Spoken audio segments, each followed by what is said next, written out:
southeastern Turkey, buried beneath 20 feet of sand. Archaeologists unearthed the world's oldest temple complex, Gobekli Tepe. Radiocarbon dating suggests that the site dates back to at least the 10th century BC, a time before the end of the last ice age, and 6,000 years before prehistoric man was said to have developed language. Gobekli Tepe is really one of the greatest archaeological discoveries of all time. There are very few finds in archaeology that really change the whole way we look at the past, and that is essentially what has happened, because our view of hunter-gatherers has changed enormously. We now know they were capable of coming together in large numbers under presumably some kind of authority to cooperate on massive projects such as Gobekli Tepe, which involve bringing huge pieces of stone from quite some distance away, carving it beautifully, setting these pillars upright, and doing this on a massive scale. The very first temples in the world are at Gobekli Tepe, and this in many ways changes everything, because here we have the smoking gun of a lost civilization. It confirms to us absolutely that at the end of the last ice age, there was high culture existing in the world. There's no doubt in my mind that there are question marks all around the ancient world. And Gobekli Tepe offers such a giant question mark because, according to mainstream science, we were sitting in caves munching on bananas. And clearly, that isn't the case.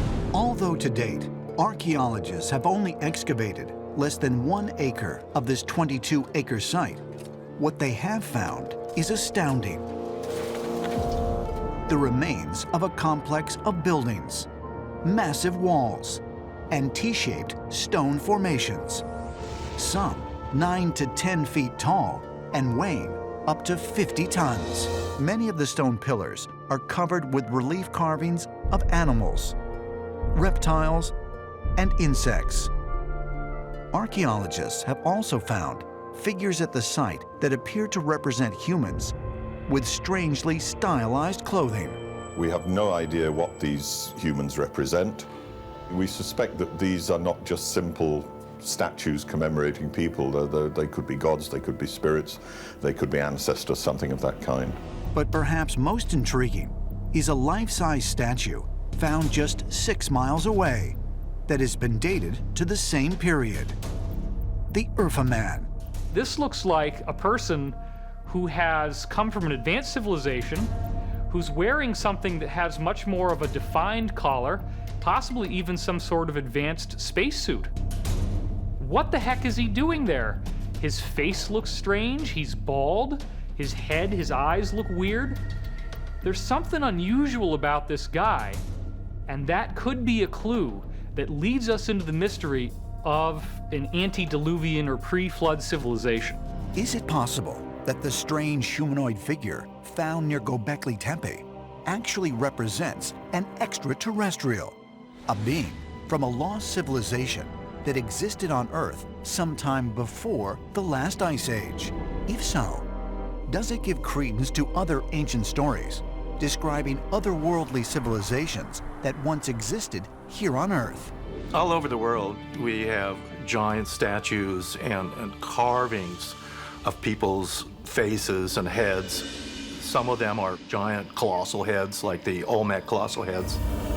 Others are the Easter Island type statues, which are huge and depict people who have elongated heads. They're cone heads, essentially. They were giants of yore with godlike powers. In my mind, we would call them extraterrestrials.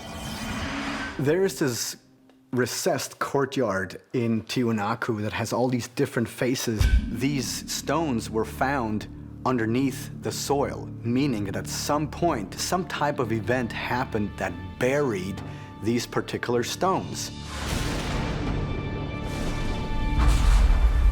Some have actually surmised that they represent some type of a pre-flood civilization, that what we have here is in fact a remnant that depicts that society.